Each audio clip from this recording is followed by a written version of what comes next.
જય શ્રી કૃષ્ણ મિત્રો, કેમ છો? બટાકા જોઈને યાદ આવે શું બનાવવાનું? અત્યારે સિઝન ચાલી રહી છે એટલે કાતરી. હવે આ કાતરી છે લચકા કાતરી. કેમ તો આને લચકા જેવી બનાવી છે એમ, એટલે આપણને થેપલી ખાતા હોય ને ફરાળી એવું લાગે થોડુંક. તો એના માટે મસ્ત બટાકા સાફ કરી અને પછી બાફી દેવાના છે, અને બબલ્સ આવે એટલે બટાકા એડ કરી દેવાના.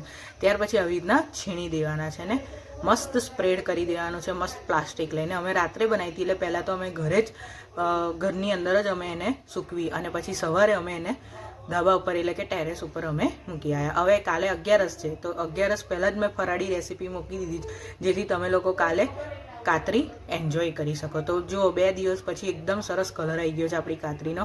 અને પછી મસ્ત ફ્રાય કરી અને અંદર મસાલો કરવાનો છે. મસાલાની અંદર લાલ મરચું, સિંધવ મીઠું અને દરેલી મોરસ જો તમારે નાખવી હોય તો, નહીં તો ઓપ્શનલ છે. અને ત્યાર પછી તરેલા સિંગદાણા તો હોય જ. આપણું ફરાળ એટલું સારું છે ને કે આપણે બધું જ ખાઈ શકીએ છીએ. તો ફરાળી કાતરી લચકા એન્જોય કરો મસાલા ચા સાથે અથવા તો મોરિયા સાથે. Subscribe my channel friend. જય શ્રી કૃષ્ણ.